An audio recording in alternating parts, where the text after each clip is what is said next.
Bismillahirrahmanirrahim. Alhamdulillahi Rabbil Alamin. Assalatu wassalamu ala Rasulillah wa ala alihi alillah.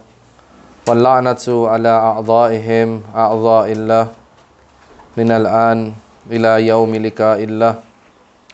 Rabbi shrah li sadri wa yassir li amri wahlul 'uqdatan min lisani yafqahu qawli.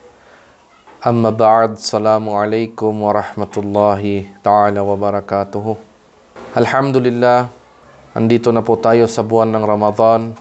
Naway makuha po natin ang lahat ng mga kabutihan sa buwan na ito. At naway, kung darating man ang araw na tatalikod ang buwan na ito, ay nakuha natin ang pagmamahal at ang kapatawaran ng Allah subhanahu wa ta'ala, which is yun talaga yung aim natin sa loob ng buwan na ito. So inshallah, ngayong pag-uusapan po natin kung ano yung mga solusyon sa mga problema na nararanasan natin bilang tao. Tayong mga tao, nature po natin ang magkaroon ng problema sa lahat ng aspeto ng ating buhay. So ano nga ba yung solusyon or kung sino ba talaga yung solusyon na pwede tayong mag-rely doon para ma-solve ang mga problema natin na ito at para makuha natin ang tunay na kasiyahan insyaAllah. So gaya ng sabi natin, ang mga problema natin ay hindi natin natatakasan sa araw-araw na buhay natin. Dahil bakit? Ang Allah subhanahu wa ta'ala ay nilikha niya tayo para masubukan tayo. At dito sa bawat pagsubok na ito ay nararanasan natin ang hirap ng mga problemang ito.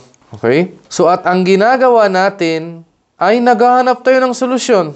Nahihirapan tayo sa araw-araw na nararanasan natin. So, ang ginagawa natin bilang tao ay maghanap ng solusyon sa mga nararanasan natin ito.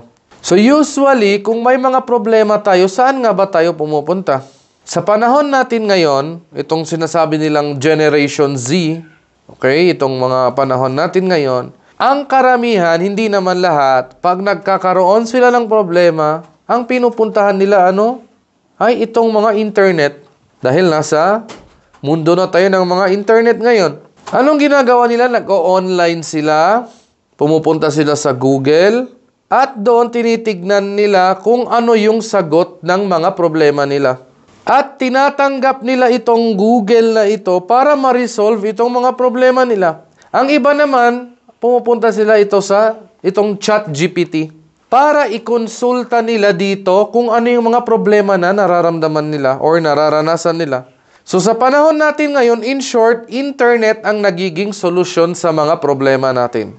Gaya ng halimbawa, para mas maklear sa atin mga mahal na kapatid, kung gusto mo ng financial advice, punta ka lang kay ChatGPT. Tanungin mo dun kung paano ka mag-invest sa isang bagay. Okay? At bibigyan ka niya ng accurate na sagot. Okay? Ano pa? Medical advice sa internet din. Ano ang dapat mong gawin? Ano ang dapat mong i-take? Ano yung dapat healthy lifestyle na gagawin mo?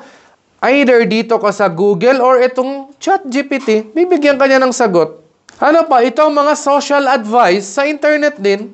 Yung mga tao na nahihirapan mentally, internet din ang nagiging solusyon nila. So maraming mga tao, ang nilalapitan nila sa mga problema nila ay ang internet. Dahil bakit? Meron tayong access sa mga resources na ito. Sometimes din, lumalapit din tayo sa mga professionals. Hindi natin tinatanggal yung role ng mga professionals. Aside sa internet, andyan ang mga professionals. Para Para sa mga problema natin.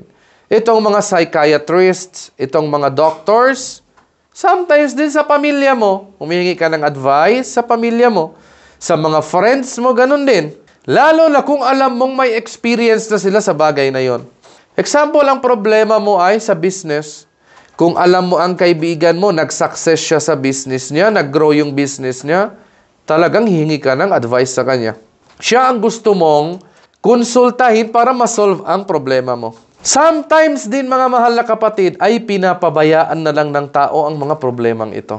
Okay? May mga tao naghahanap ng solusyon, meron din pinapabayaan na lang. Dahil bakit? Iniisip nila na mawawala rin ito. At nararanasan natin ito mga mahal na kapatid. Minsan, pag may problema tayo, pag hindi na tayo naghahanap ng solusyon, anong ginagawa natin? Pinapabayaan na lang natin.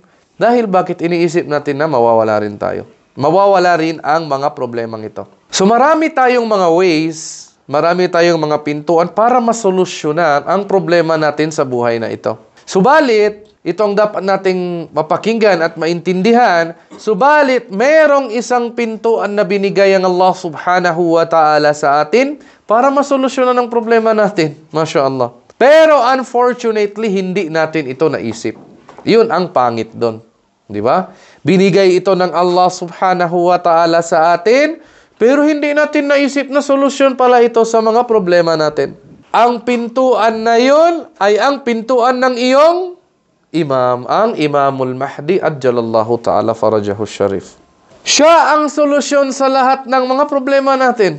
So ilan sa atin ang nakaisip na ang itong mahal na imam natin na binigay or pinili ng Allah subhanahu wa ta'ala para sa atin ay siya pala ang solusyon? Ilan sa atin? Okay? So ngayon, baka may mag-react na naman, sasabihin nila, anong ibig sabihin na sinabi mo ang imam ang magiging solusyon sa problema? Nasa gaiba siya. Nasa gaiba siya? Wala siya. Absent siya sa paningin natin. Okay? Mahigit 12 centuries na nasa gaiba ang imam. Paano siya naging solusyon? Paano niya masolve ang problema ko? Alam niya ba ang problema ko? Wala naman siya. Nasa gaiba siya. Ngayon, tignan natin ang mga common na challenges at mga problema natin at tignan natin kung paano ang Imam Mahdi Ajjalallahu ta'ala farajahu syarif maging solusyon sa mga problema natin at paano naging siya ang pag-asa ng sangkatauhan. Una, tignan natin ang mga problema natin. Dito makikita natin na isa sa main challenge na hinaharap natin ngayon or ang problema na hinaharap natin ngayon ay paano tayo magkaroon ng seguridad. Okay? Isa sa main problem ng tao, ng sangkatauhan, ay ang paano ka maging secure. Sa araw-araw natin, hindi natin na-feel safe tayo. Hindi natin na-feel na meron tayong seguridad. So ito ang pinakamalaking challenge na kinakaharap natin ngayon. Dito sa aspeto ng relasyon, nararamdaman mo bang safe ka sa tao na ito? When it comes to relationship, nararamdaman mo bang safe ka sa partner mo, sa karelasyon mo? Secured ka ba sa taong ito? Wala kang 100%, hindi mo yun nararamdaman. Sa pamilya mo, may safety ka ba? Kahit sa family mo. Kahit sa family, hindi 100% na safe ka or secured ka. Sa society at government, na kung nasaan ka, nararamdaman mo bang safe ka? Okay? Para mas maintindihan natin, alam ba natin magkano ang nagagastos ng bansa mo para lang sa seguridad na ito? Okay? Try nating i-search. Alhamdulillah, ilang araw ang dumaan, sinearch natin ito.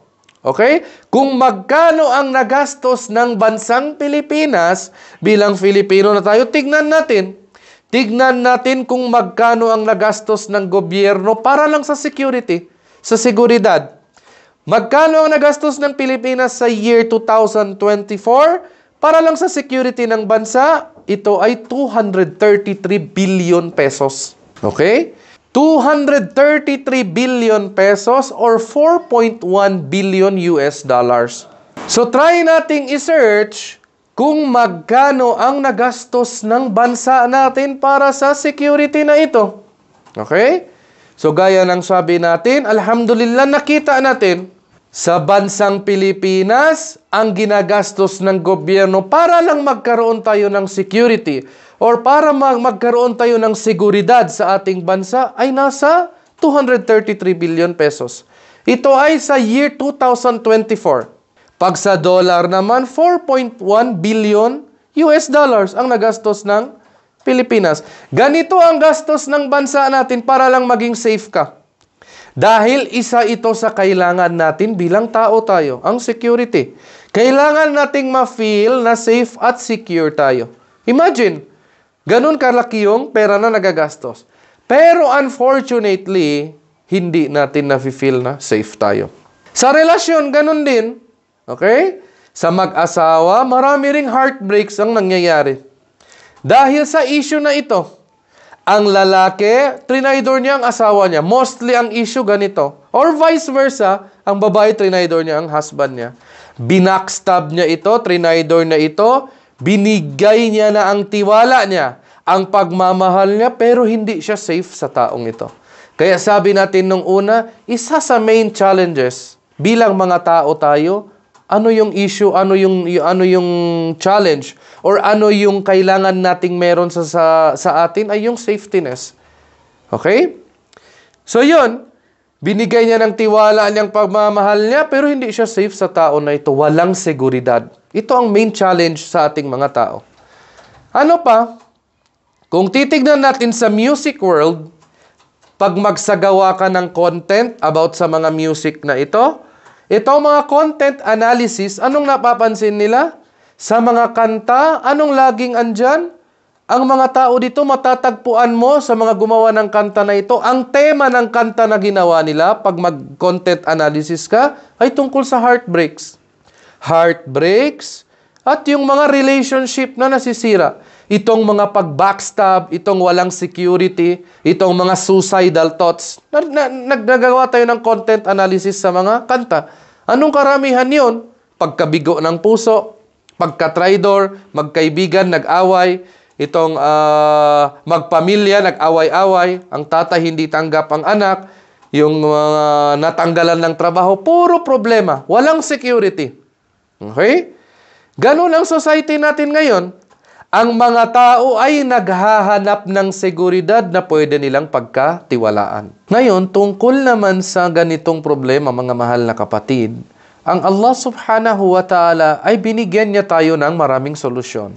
At isa sa mga solusyon na ito ay ang imam ng panahon mo. Masya Allah.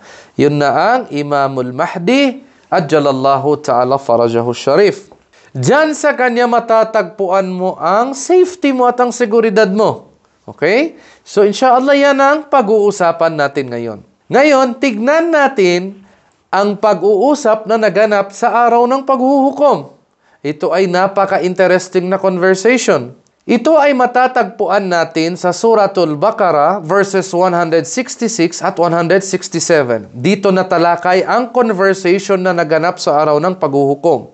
Kaya ganito kaganda ang banal na Quran. Tayo ay binibigyan niya ng kaalaman sa magaganap sa araw ng paghuhukom.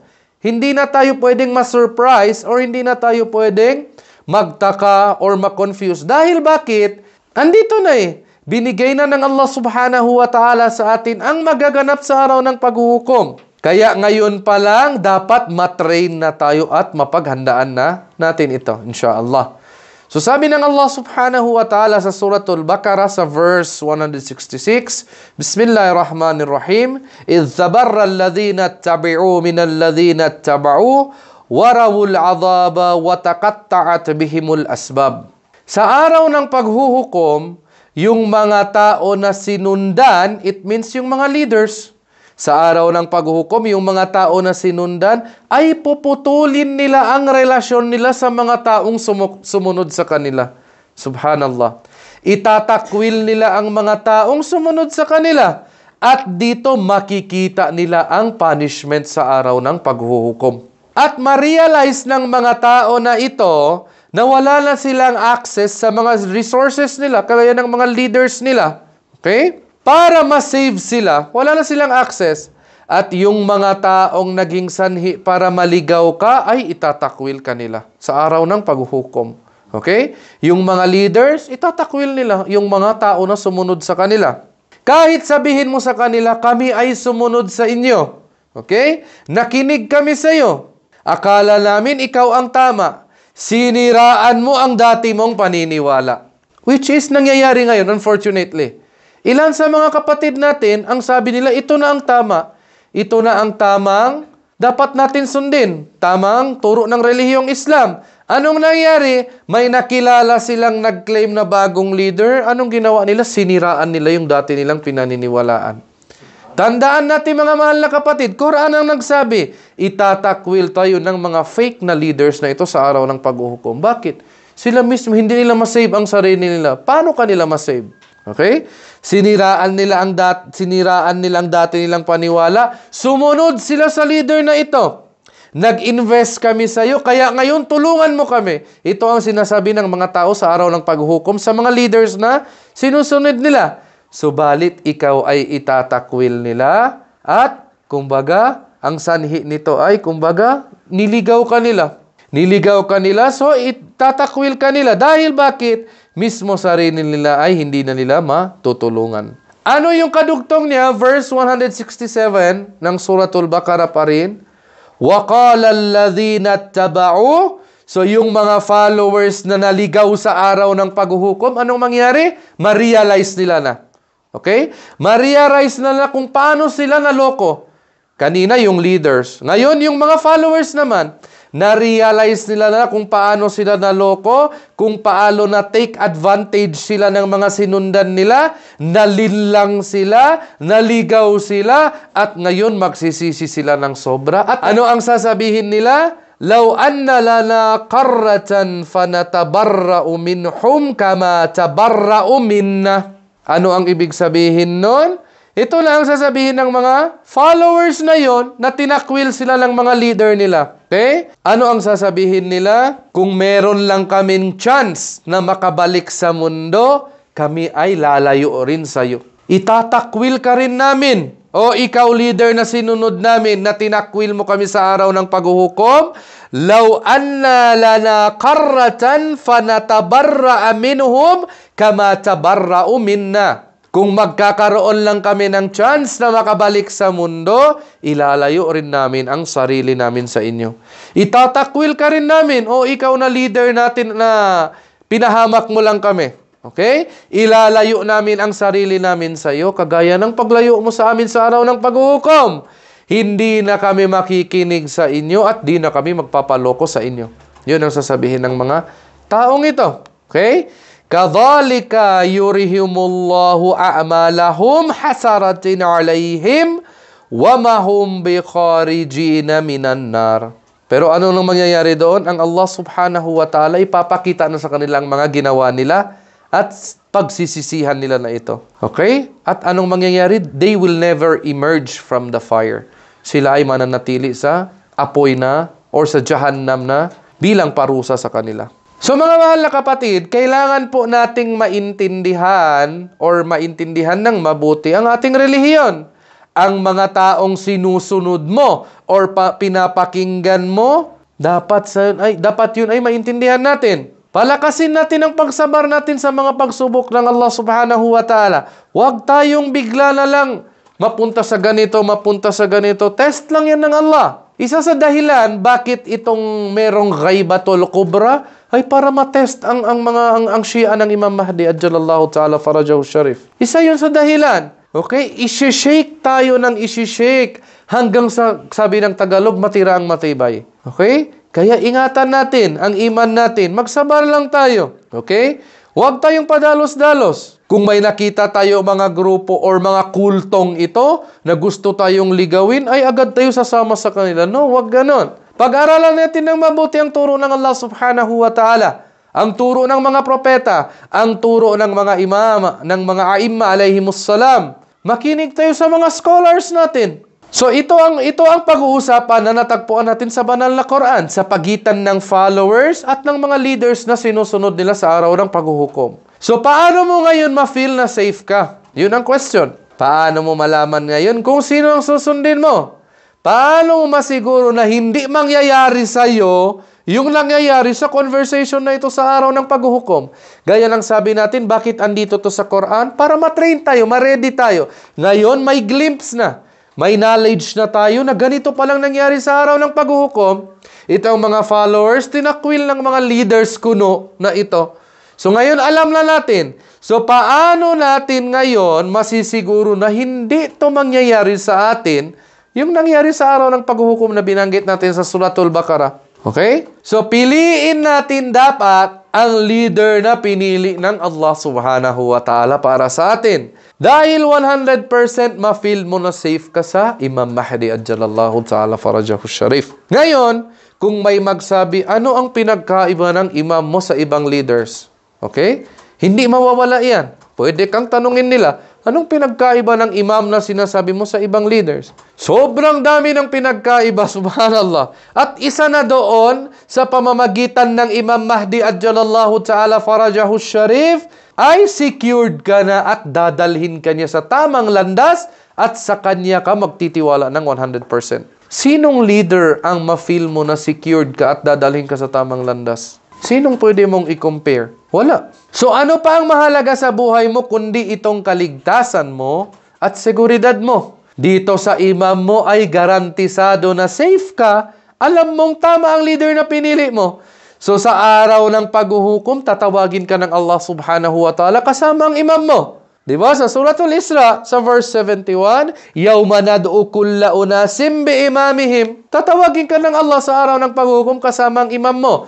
So ngayon, kinilala mo ang imam mo, pinili mo ang imam na pinili ng Allah subhanahu wa ta'ala sa'yo, 100%, ano pa ang problema mo? Wala ka nang iisipin dahil alam mong safe ka, nasa tamang landas ka. So pag sinabi ng Allah subhanahu wa ta'ala na dapat kasama mo ang imam mo sa araw ng paghuhukom, safe ka na, andyan ang Imam Mahdi Ajjalallahu Ta'ala Farajahu Sharif. So sa araw ng paghuhukom, gaya ng sinabi natin sa Suratul Isra verse 71, Yawma nad'u kulla unasim bi imamihim, tatawagin ng Allah subhanahu wa ta'ala ang lahat ng grupo ng mga tao kasama ang mga leaders nila. Yun na ang imam nila. So dito sa school ng Ahlul Bayt alayhimussalam, sa Ithna Ashara, itong school of teaching ng Ithna Ashara, Imamiyah, alhamdulillah, maraking karangalan sa inyo, mga mahal na kapatid. Okay? At least, yung imam na sinusunod natin ay ang imam na pinili ng Allah subhanahu wa ta'ala. Siya ang imam ng panahon natin. Yes, minsan, pasaway tayo. Minsan, nakakagawa tayo ng feel natin na nadidismaya natin ang imam natin, which is dapat hindi natin gawin yun. Minsan, feel natin kulang ang mga ginagawa natin, subalit alam natin na tama ang leader na pinili natin. Alhamdulillah. So ulit, the only leader na secured ka. Okay? Yes, yung ibang leaders, pwede rin sila mag-guide sa'yo. Pero pwede ka rin nilang iligaw. Yun ang pinagkaiba. Kung may magtanong anong pinagkaiba ng leader na to sa imam. Ang imam, ginaguide ka niya. Meron ding leader, ginaguide ka niya. Okay? Pareho sila. Pero ang imam, hindi ka niya kayang iligaw. Ang mga ibang leader ay pwede ka nilang iligaw. Hindi ang imam mo na, Imam Mahdi, Ajjalallahu Ta'ala Farajahu Sharif. So alam ba natin bakit special ang Imam Mahdi? Dahil ang Imam Mahdi, Ajjalallahu Ta'ala Farajahu Sharif, ay nire-representa niya ang mga naunang propeta. Ang mga imams ng Ahlul Bayt alayhimussalam. Lahat yun nire-representa niya. Kaya kung alam natin yung mga signs, itong reappearance ng ating mahal na imam, yung life niya, yung situation niya, paano siya lalabas, yung mga katangian niya, ay maiintindihan natin ito. Okay? So, dala-dala ng imam ang mga knowledge nila. Knowledge ng propeta. Lahat ng katangian ng propeta. Kaya may mga hadith na nagsasabi, pag lalabas ang imam, ang damit niya ay suot niyang damit ng propeta. Sallallahu alaihi wa sallam. Ang singsing ng Nabi Sulaiman alaihi salam. So, iba't iba yun. Iba't ibang katangian sa mga naunang propeta at sa mga imams ay andun sa kanya. Yung mga experience nila ay andito rin sa imam. Ang mga guidance nila, mashallah, ganun din. Kaya matatagpuan natin ito sa mga ziyara, gaya ng ziyara warith. Ang sabihin ng warith ay itong inheritance or inheritor. Paano nagsimula ang ziyara na ito? Paano mo ma-describe ang imam mo? Assalamu alayka ya waritha Adam safwatillah. Okay? So, peace be upon you, O inheritor of Adam, the choice of Allah. It means ang Imam Mahdi, siya ay inheritor ng Propeta Adam. Ano pa? Assalamu alayka ya warithan Nuhi nabiyillah. Ganun din. Siya ang inheritor ng Propeta Nuh. Assalamu alayka ya waritha Ibrahim khalilillah. Assalamu alayka ya waritha Musa kalimillah. Assalamu alayka ya waritha Isa ruhillah. Assalamu alayka ya waritha Muhammad habibillah. Kung gusto mo makita, kung gusto mo ma-experience, kung gusto mo malaman ang katangian, ang pagkatao ng Propeta Muhammad sallallahu alaihi wa sallam, andyan siya sa Imam Mahdi Ajjalallahu Ta'ala Farajahu Sharif. Assalamu alayka ya waritha Amiril Mu'minin alayhi salam. Masya Allah. Propeta Muhammad, ngayon ang Imam Ali alayhi salam. Ang syuja, ang tapang, ang tapang ng Imam Ali alayhi salam, ang pagsasabar ng Imam Ali alayhi salam, diyan makikita mo sa Imam Mahdi ajjalallahu ta'ala farajahu syarif. Ano pa? Gusto mo makita ang Propeta Adam, gaya ng sabi natin, makikita mo siya sa Imam Mahdi. Ang paghihirap or ang pagsasabar ng Propeta Nuh, makikita mo sa Imam Mahdi. Gusto mo makita ang lakas ng pag-obey sa Allah subhanahu wa ta'ala ng Propeta Musa, makikita mo dyan sa Imam Mahdi. Gusto mo makita ang Propeta Isa, makikita mo sa Imam Mahdi. Ang Rasulullah, ang Imam Ali alayhi salam, yung knowledge niya, yung eloquent niya, yung tapang niya, makikita mo sa Imam Mahdi ajjalallahu ta'ala farajahu syarif. Gusto mo makita ang generosity ng Imam Hasan al-Mujtaba alayhi salam, makikita mo rin dyan sa Imam Mahdi. Gusto mo makita ang Aba Abdillahil Hussein, ang kanyang sakripisyo, ang kanyang pagtitiis, makikita mo rin dyan sa Imam Mahdi.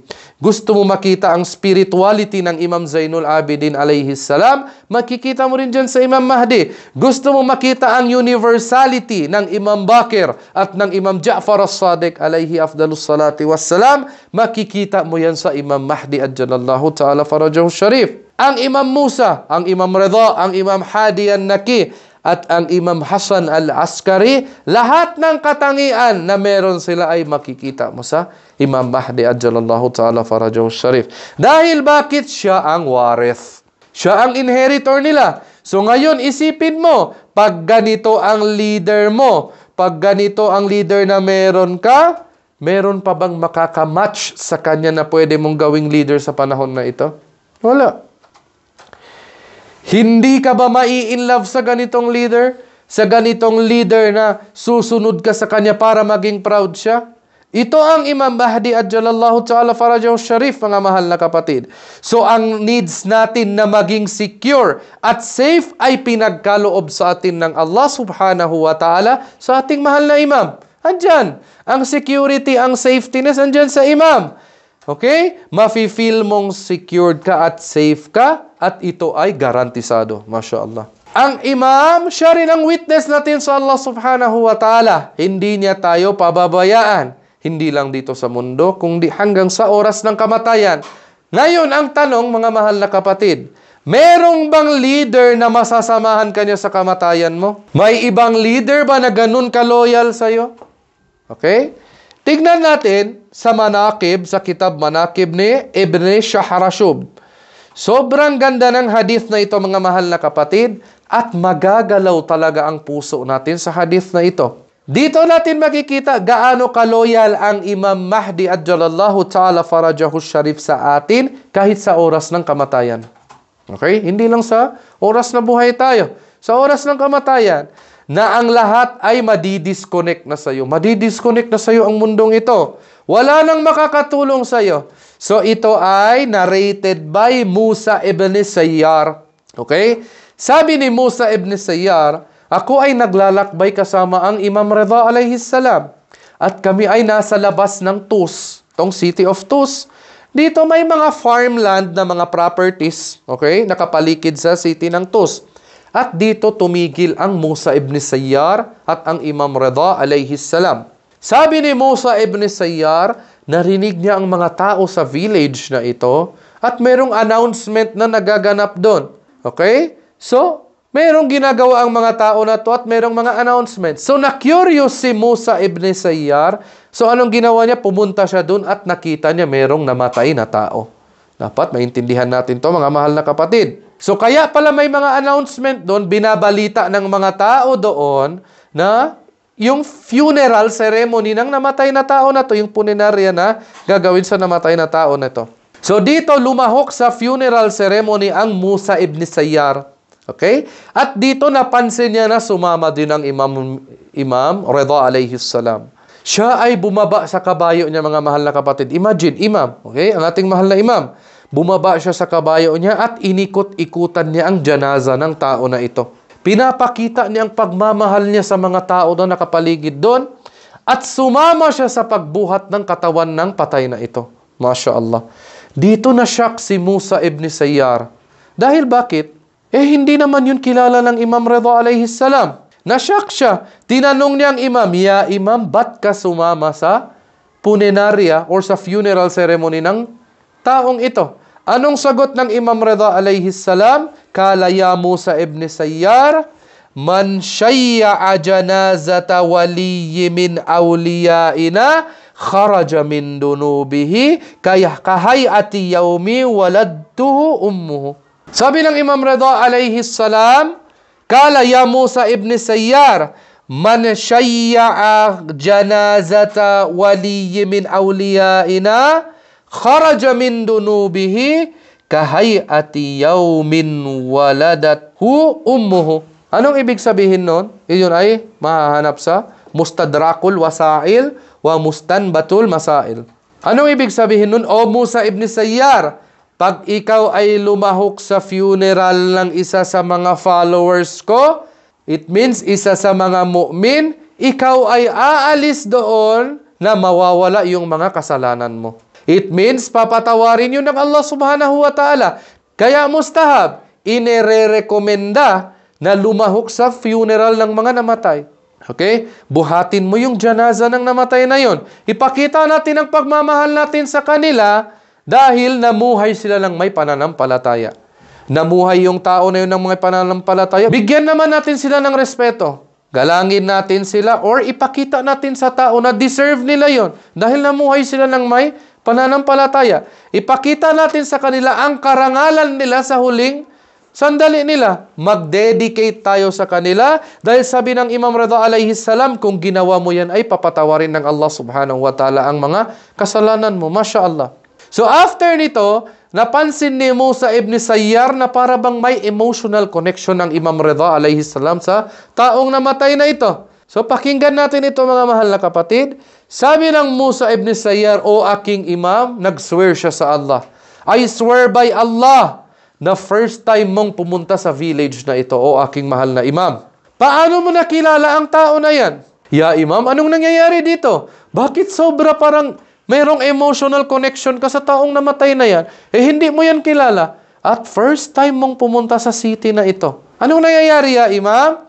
At dito mga mahal na kapatid, nakita ni Musa ibn Sayyar na nilagay ng Imam Ridha alayhi salam ang kanyang kamay sa dibdib ng namatay na tao na yun. At sabi niya, kala ya fulan ibn fulan, abshir bil jannati, fala khawfa alayka ba'da hadihi as-sa'ah. Subhanallah. Sabi ng Imam Ridha alayhi salam, o ikaw fulan, anak ni ganito, ito ang good news ko sa iyo. Ano yun? Yun na ang paraiso. Wala ka nang dapat katakutan after nito. So dito mas lalong napuzzle ang Musa ibn Sayyar. Sabi niya, o imam, paano mo nakilala ang tao na yan? Sagot ng Imam Ridha alayhi salam, ya Musa ibn Sayyar, hindi mo ba alam na alam naming lahat ang mga ginagawa niyo? Kami ang witness sa inyo sa Allah subhanahu wa ta'ala. Kung may pagkukulang kayong nagawa, hinihiling namin sa Allah subhanahu wa ta'ala na patawarin kayo. At kung may mga mabuti kayong nagagawa, hinihiling namin sa Allah subhanahu wa ta'ala na itaas ang estado nyo, ang daraja ninyo. At i-multiply ng Allah subhanahu wa ta'ala ang mga rewards ninyo. Yan ang imam ninyo mga mahal na kapatid. Yan ang imam ng Ahlul Bayt alayhimussalam. So saan tayo makakahanap ng ganitong seguridad at safety? Dapat tandaan natin, safe ba tayo pag dumating na ang kamatayan sa atin? Kilala tayo ng imam natin. Kaya safe tayo. Sumunod sa kanya. Subalit, hindi ibig sabihin nun na sumunod ka sa kanya hanggang claim lang. Okay? Hanggang salita lang. Dapat lang na totoo yung pagsunod natin sa ating mga mahal na imam. Alam natin mga kapatid na meron sa ating napapaisip sa tagal ng panahon, nag-aantay tayo sa ating mahal na imam. Bakit hindi tayo mabigyan ng pagkakataon na abutan or makita yung zuhur niya, yung reappearance niya? So paano yon? Tignan natin ang hadith ng Imam Sadiq alayhi salam. Kung ito ang concern mo, ito rin ang solusyon. Binigay sa atin ng ika-anim na imam ng Ahlul Bayt alayhimussalam. Sabi niya, a'arif imamak. Alamin mo ang imam mo. Ang pinakamahalagang makilala mo pagkatapos mong kinilala ang Allah subhanahu wa ta'ala, pagkatapos mong nakilala ang mga propeta, ay ang imam mo. Dapat makilala mo yon. Hindi yung mga pop star na ito or itong mga sports player na ito na sobra nating kilala sa buong buhay natin. Okay? Yung history nila. Experts tayo dito. Subhanallah. So, gaano mo ba kakilala ang imam mo? Okay? A'arif imamak fa innaka idha arafta imamak. Dahil kung kilala mo ang iyong imam, ano ang benefit niya? Lam yadurru taqaddama hadha al-amr aw ta'akhkhar. Kung kilala mo ang imam mo, nakapasok ka na sa safety ng Allah subhanahu wa ta'ala. Hindi na mahalaga kung lumabas man ang imam ngayon or hindi. Hindi na. Anong sabi? Lam yadurru taqaddama hadha al-amr aw ta'akhkhar. Hindi na yung mahalaga. Ang mahalaga, kung ikaw ay namatay man bago lumabas ang imam or after niyang lumabas, ikaw ay safe na. Dahil bakit? Tinanggap na ng Allah subhanahu wa ta'ala ang pananampalataya mo. At kung ikaw ay namatay, nag-aantay ka sa imam mo, nasa estado ka ng intidhar, anong mangyayari? Ang Allah subhanahu wa ta'ala ay gagantimpalaan ka niya ng gantipala na para kang lumahok sa gera na kasama ang imam mo. Namatay ka. Okay? Namatay ka sa pag-aantay sa imam mo. Hindi mo naabutan ng imam mo. Ano ang gantimpala na ibibigay sa iyo ng Allah subhanahu wa ta'ala? Ay para ka ring lumahok. Para ka ring nasa tabi ng imam mo. Para ring hawak na hawak mo yung flag ng imam mo. Kasama mo siya sa gera. Masya Allah. Imagine mga mahal na kapatid, safe ka sa iyong imam. Kaya kahit anong pagdaanan mo, tandaan mo, may leader ka na pinili ng Allah subhanahu wa ta'ala sa iyo at gawin mo itong motivation or inspiration. At ang imam mo ay ano pa, pinagdadasal ka niya. Yan ang seguridad na meron ka sa pamamagitan niya. Yes, sa Allah subhanahu wa ta'ala tayo humaharap, pero ang imam ang ating pintuan. Nabasa natin ang Dua Nudba, which is mustahab na basahin sa araw ng Friday. Dapat din ay intindihin natin ito. Okay? Ang napakagandang dua na ito. Dito hinihingi natin sa Allah subhanahu wa ta'ala na mabigay sa atin ang mga susunod na ito. Kagaya ng ano, wahab lana ra'fatahu wa rahmatah. O Allah, ipagkaloob mo sa amin ang awa at pagmamahal nino ng aming imam. Okay? Isipin natin ito mga kapatid. Hinihiling natin sa Allah subhanahu wa ta'ala na ipagkaloob sa atin ang pagmamahal ng imam natin. It means ibibigay ng imam mo ang pagmamahal at awa niya sa iyo. Ano pa? Wa du'aahu wa khairah. O Allah, ipagkaloob mo sa amin ang dua ng aking imam. Masya Allah. Kaya ang sabi natin, ang imam ay pinagdadasal ka niya. Ano pa? Wa khaira, at ang kabutihan niya, ang blessings na meron sa aking imam, ipagkaloob mo sa akin, ya Allah. Ano pa? Ma nanalu bihi sa'atan min rahmatik. Dahil dito ay makukuha namin ang mercy mo, ya Allah. Dahil sa dua ng aming imam, makukuha namin ang mercy mo, ya Allah. Ano pa? Wa fawzan 'indak. At yung achievement, yung success na to ay makukuha namin sa iyo, ya Allah. Ano pa? Waj'al salatana bihi maqbula. Subhanallah. Sobrang ganda. Anong ibig sabihin nun? Through Imam Mahdi ajjalallahu ta'ala farajahu syarif, ya Allah, accept our prayers. Bakit? Sigurado ba tayo ma-accept ng Allah ang prayers natin? Sigurado ba tayo alam natin ang ginagawa natin, ang mga prayers natin? Tao lang tayo. Okay? But with our imam, hinihingi natin, ya Allah, tanggapin mong prayers namin. With our imam, through our imam. Ano pa? Dhunubana bihi magfura. Ya Allah, patawarin mo ang kasalanan namin sa pamamagitan ng aming imam. Masya Allah.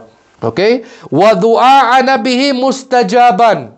Kanina, patawarin sa pamamagitan ng ating imam. Ngayon naman, yung mga suplikasyon natin, ya Allah, sagutin mo.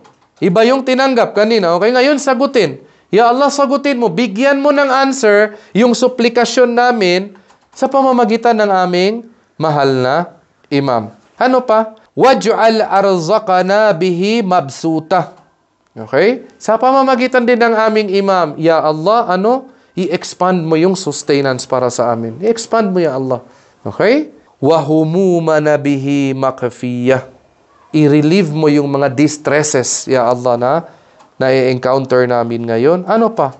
Wa hawaijana bihi maqdiyah. At ya Allah, yung mga needs namin, yung mga problema namin. Gaya ng pinag-usapan natin ngayong episode na ito, ang topic natin ay yung paano masolve ang problema natin. Ito na sinabi na ng dua. Aside sa explanation natin, anong sabi? Wa hawaijana bihi maqdiyah. Ya Allah, yung mga needs namin, yung mga problema namin, isolve mo sa pamamagitan niya. So ito yung mga benefits na makukuha mo sa imam mo, mahal na kapatid. Siya ang solusyon mo sa pamamagitan niya. Secured ka at safe ka at nasa loob ka ng peace. Okay? At hindi mo ito makukuha sa kahit sino mang leaders. So isa rin sa mga problema natin ngayon sa era natin ay ang mental health struggles. Ilan beses natin nararamdaman na down na tayo. Ito yung anxiety. Okay? Bilang tayo, na-experience din natin to. Marami tayong narinig na nagkakaroon ng anxiety na ito. Ano pa? Depression. Yes, may mga ways paano ito ma-solve. Itong tulong galing sa mga professionals, itong therapist. Subalit, ang unang pintuan na lalapitan mo ay ang iyong mahal na imam. Dahil bakit? Ang tunay na happiness ay makakamtaman mo kung alam mong naging proud ang imam mo sa'yo. So try natin mga kapatid, pag feel mo masaya ang imam mo sa'yo, wala nang hihigit sa kasiyahan mo. Bakit? Pag masaya ang imam mo sa'yo, tandaan mo masaya ang Allah subhanahu wa ta'ala sa'yo. Sa gabi, magiging mahimbing ang tulog mo. Isa sa cause ng depression, itong mga anxiety, at itong mga ibang mga stresses na ito, ay hindi sila nakakatulog sa gabi. Okay? Hindi nakakatulog sa gabi, maraming iniisip. Anong sabi dito? Pag alam mong naging masaya ang imam mo sa'yo, tested mga mahal na kapatid, magiging mahimbing ang tulog mo sa gabi. Okay? Ano pa? Kaya lang sabi natin, mahimbing ang tulog mo kung alam mong may nagawa ka na ikakasaya ng imam mo. Walang anxiety mga kapatid. Yan ang security na makukuha mo. May isang hadith na napakaganda rin mga mahal na kapatid, narrated by Ja'far ibn Isa. Sabi niya, kasama niya ang Imam Ridha alayhi salam at andun din ang kasamahan ng imam na si Yunus ibn Abdurrahman. At sila ay nakaupo kasama ang imam.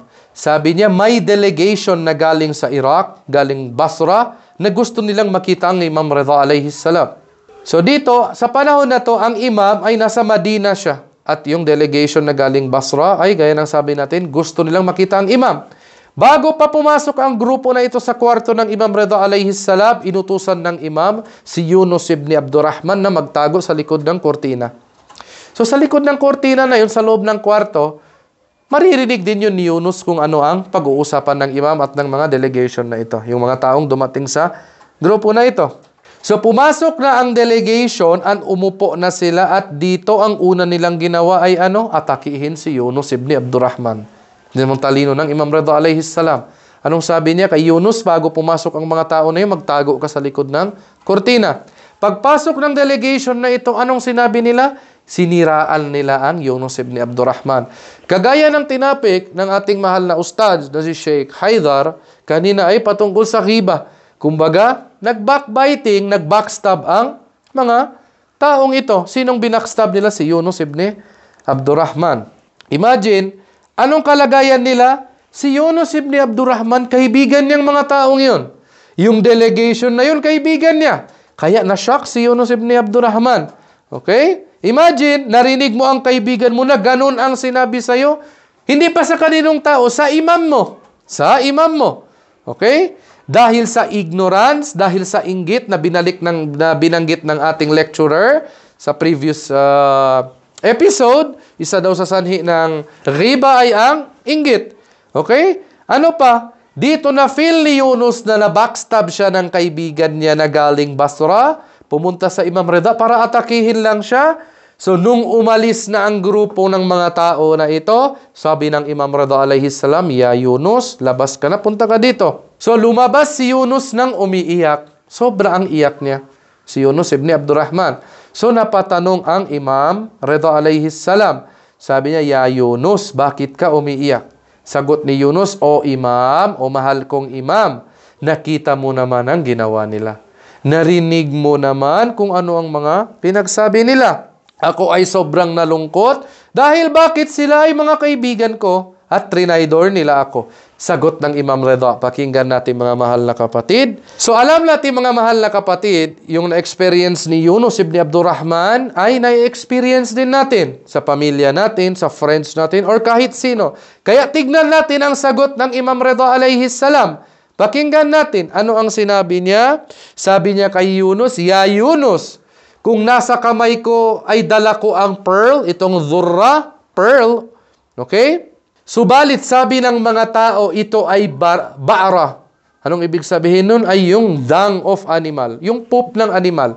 Sabi ng Imam Rida, O Yunus, kung ang nasa kamay ko ay pearl, or let's say diamante, mga diamonds ang nasa kamay ko, pero ang sabi ng tao yun ay tai, excuse sa word, poop yung nasa kamay ko, ano sabi niya? May magbabago ba sa katotohanan? Sabi ng Imam Rida kay Yunus ibn Abdurrahman. Anong sagot ni Yunus? Wala ya Imam. Hindi yun mapapalitan. Pearl pa rin ang nasa kamay mo. Kahit sabihin ng tao na yun ay dung of animal. Okay? So ano pa? At kung dung naman or yung poop naman ng hayop ang nasa kamay. Okay? At kung yung poop naman ng hayop yung nasa kamay mo.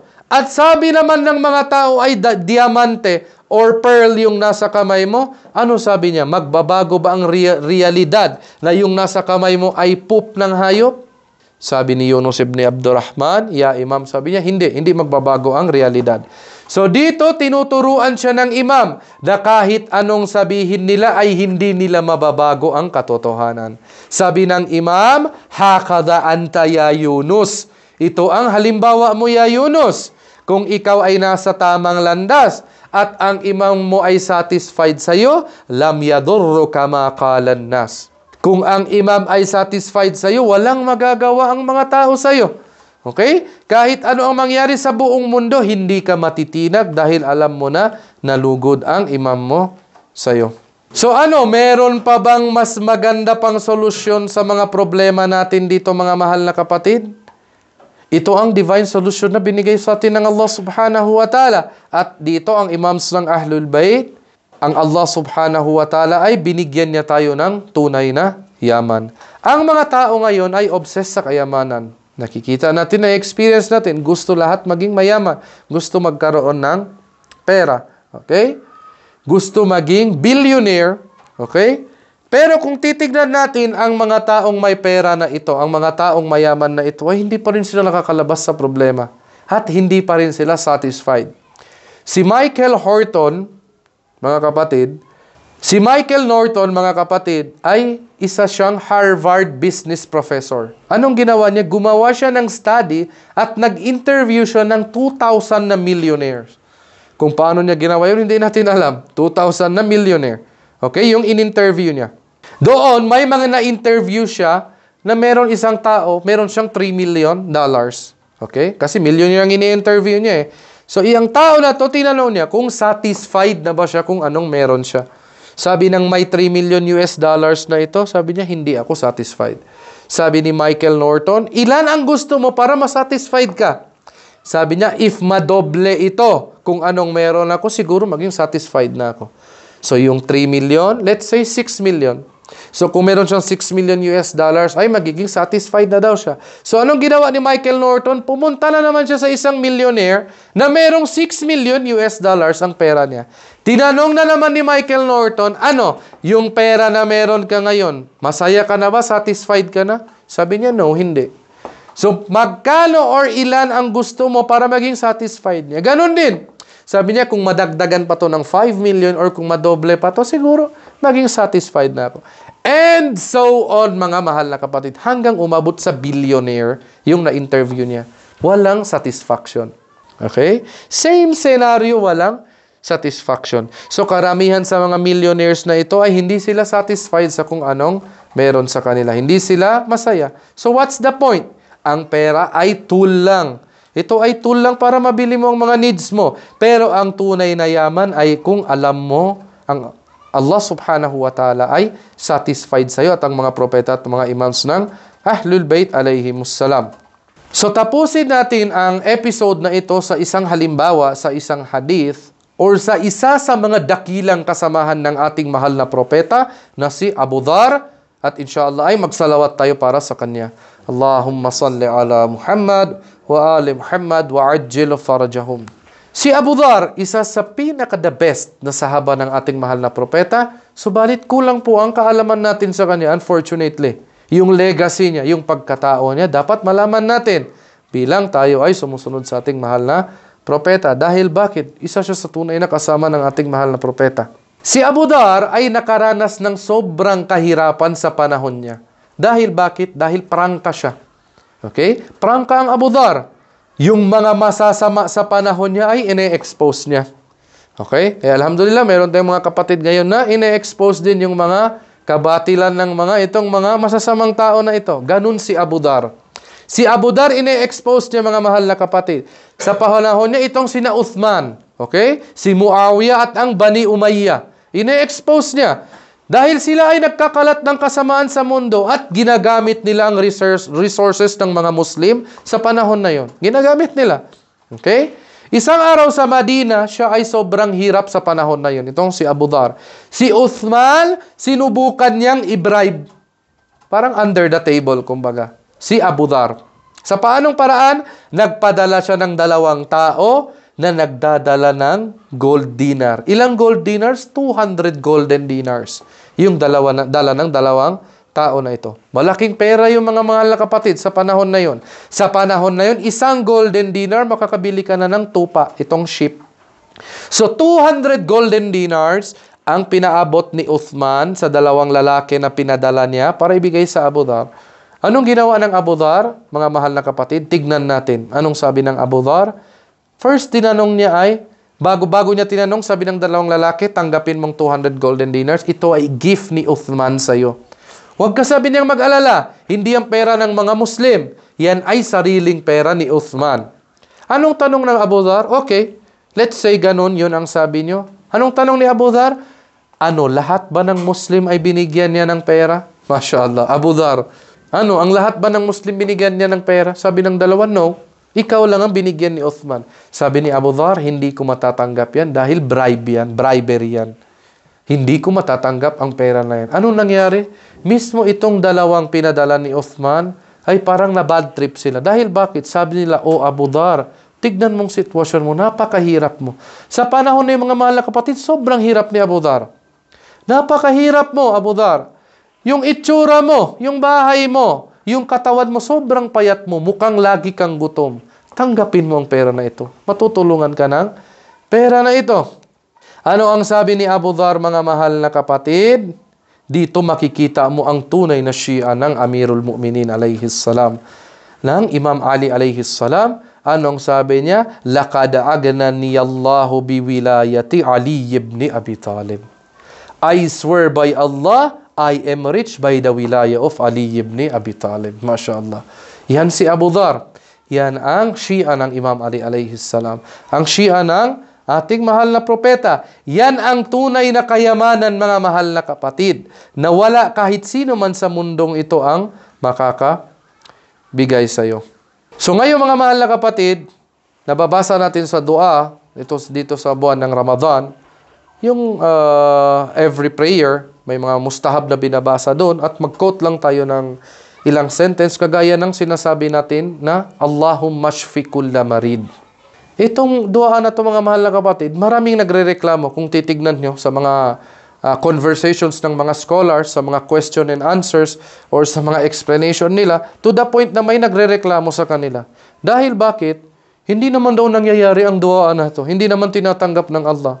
Allahumma shfi kulla marid, hindi naman nangyayari. Dahil bakit? Ang mga tao may sakit naman. Hanggang ngayon, sino bang makakapagsabi sa atin na walang taong may sakit? Wala. Merong tao na mamatay, sa loob pa rin sila ng sakit. May sakit sila. So, hindi daw ito nangyayari. First. Pangalawa, Allahumma agni kulla fakir.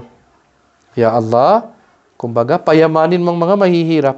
Hindi rin daw nangyayari. Ang dami ng mahirap. Ang dami ng nagtitiis ng gutom, mahirap. So, hindi rin ito nangyayari kasi part daw ng life ng mga tao, ng mga mahihirap. So, bakit daw babasahin ang mga dua na ito? Bakit basahin? Part naman ng life ng tao na mayroong mga mahihirap. Una, gawin mo ang dua na ito para maging mabuti kang tao. Ipakita mo ang kabutihan mo dahil hinihiling mo sa tao na maging mabuti ang kalagayan nila. May psychological component dito na nagiging mabuting tao ka. First reason, gawin mo ang dua na yon para maging mabuting tao. Pangalawa, pag sinabi mong, Ya Allah, pagalingin mo ang lahat ng may sakit, Ya Allah, payamanin mo ang mga mahihirap. Ang reality, anong sinasabi mo? Ya Allah, padaliin mo na ang pagbalik ng aking imam. Dahil bakit? Sabi ng hadith, pagdating ng Imam Mahdi, Ajalallahu Ta'ala Farajahu Sharif, wala ni isang taong may sakit ang hindi gagaling. Sinong nagdala ng cure? Ang Imam Mahdi Ajalallahu Ta'ala Farajahu Sharif. Pangalawa, wala nang taong mahirap sa time ng imam. Sa time ng zuhur ng imam, sabi ng hadith, yung mga tao na nagbibigay ng khums, pag dinidistribute nila, wala nang nagtatanggap. Dahil bakit? Mayaman ng tao.